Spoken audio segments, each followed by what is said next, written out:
بسم اللہ الرحمن الرحیم۔ حدیث نمبر 1 اور حدیث نمبر 2 پہلے ویڈیو بنائی جا چکی ہے۔ اگر آپ نے ابھی تک حدیث نمبر 1 اور 2 کی ویڈیو نہیں دیکھی ہے تو میں نے آئی بٹن میں اس کی پلے لسٹ دے دی ہے، آپ وہاں سے دوسرے احادیث دیکھ سکتے ہیں۔ اب حدیث نمبر 3 آپ کے سامنے پیش خدمت ہے۔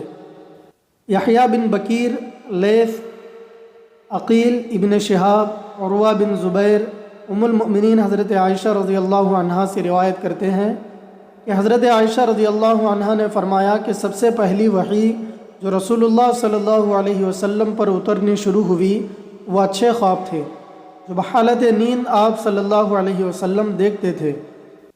چنانچہ جب بھی آپ صلی اللہ علیہ وسلم خواب دیکھتے تو وہ صبح کی روشنی کی طرح ظاہر ہو جاتا، پھر تنہائی سے آپ کو محبت ہونے لگی اور غار حرا میں تنہا رہنے لگے، اور قبل اس کے کہ گھر والوں کے پاس آنے کا شوق ہو وہاں تحنث کیا کرتے۔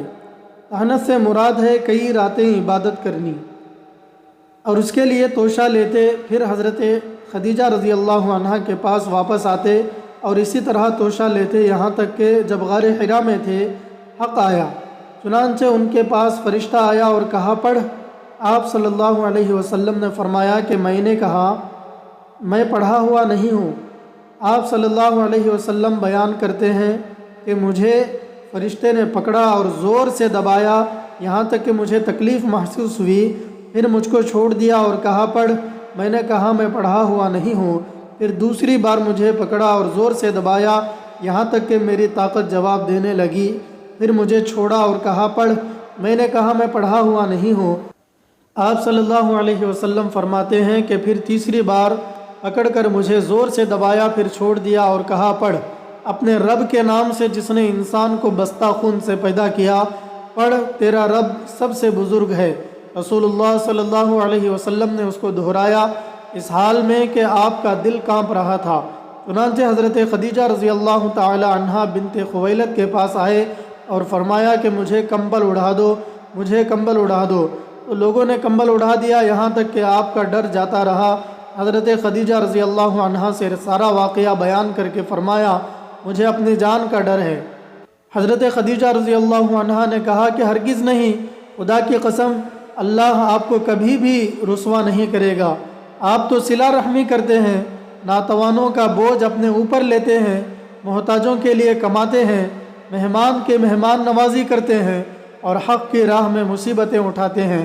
پھر حضرت خدیجہ رضی اللہ عنہا آپ کو لے کر ورقہ بن نوفل بن اسید بن عبد العزیٰ کے پاس گئیں، جو حضرت خدیجہ رضی اللہ عنہا کے چچازاد بھائی تھے۔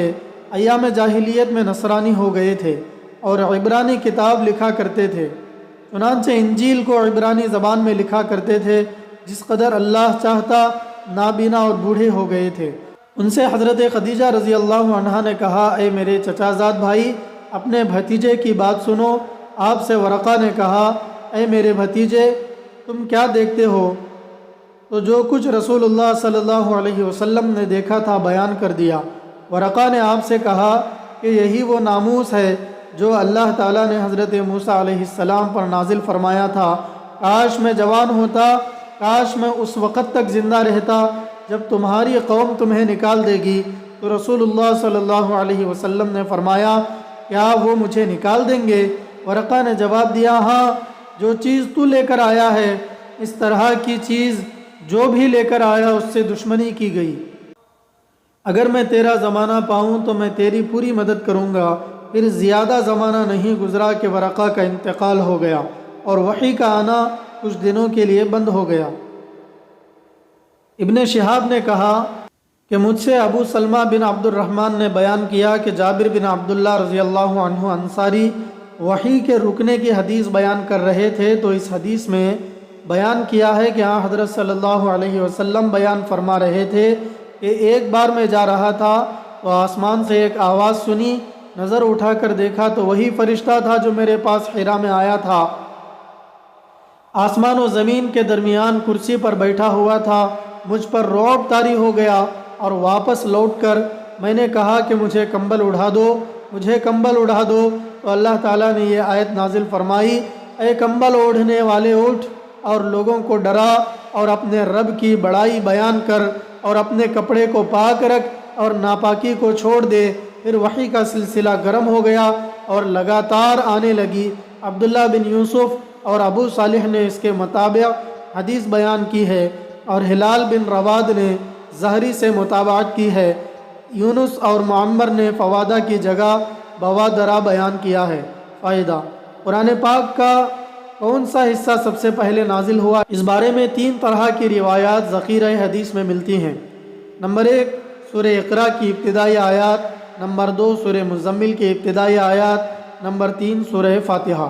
اس بارے میں قول فیصل یہ ہے کہ حقیقتاً سب سے پہلے سورہ اقرا کی ابتدائی آیات نازل ہوئی تھیں، پھر وحی منقطع رہی، اس کے بعد سب سے پہلے سورہ مدثر کی ابتدائی آیات نازل ہوئیں، اور مکمل صورت کے اعتبار سے سب سے پہلے سورہ فاتحہ نازل ہوئی۔ اس حدیث میں بعض باتیں نوٹ کرنے کی یہ تھیں، اس میں سے نمبر 1 یہ ہے، وہاں تہنس کیا کرتے، تہنس سے مراد کئی راتیں عبادت کرنے کی ہیں، جو کہا گیا ملت ابراہیمی کے کچھ آثار ابھی تک باقی تھے، آپ صلی اللہ علیہ وسلم انہی کے مطابق عبادت کیا کرتے تھے۔ اور ایک بات یہ بھی نوٹ کرنے کی ہے کہ آپ صلی اللہ علیہ وسلم حضرت خدیجہ رضی اللہ تعالی عنہا سے سارا واقعہ بیان کر کے فرمایا کہ مجھے اپنی جان کا ڈر ہے۔ حضور صلی اللہ علیہ وسلم کو اپنی جان کا خوف کیوں ہوا؟ علماء نے اس کی متعدد وجوہ بیان فرمائی ہیں۔ حضرت گنگوہی رحمۃ اللہ علیہ فرماتے ہیں، آپ صلی اللہ علیہ وسلم کو خوف اس وجہ سے پیش آیا کہ نامعلوم نبوت کی ذمہ داریوں کا تحمل ہو سکے یا نہیں۔ اور یہ بات بھی نوٹ کرنے کی ہے کہ ورقہ نے آپ سے کہا کہ یہی وہ ناموس ہے۔ ناموس لغت میں رازدان کو کہتے ہیں۔ اور تیسری بات یہ نوٹ کرنے کی ہے، وحی کا آنا کچھ دنوں کے لیے بند ہو گیا۔ اس انقطاع وحی کی حقیقی حکمت تو اللہ تعالیٰ ہی کو معلوم ہے۔ بعض علماء نے یہ لکھا ہے کہ انقطاع اس لیے ہوا تاکہ آپ صلی اللہ علیہ وسلم نازل شدہ آیات میں غور و فکر کریں، اور بعض علماء نے یہ فرمایا کہ انقطاع میں یہ حکمت ہو سکتی ہے کہ وحی ایک وزنی چیز تھی، تو آپ صلی اللہ علیہ وسلم کی طبیعت کو اس سے مانوس کرنے کے لیے ایک مرتبہ وحی کے بعد سلسلہ وحی کچھ دنوں کے لیے بند کر دیا گیا تھا۔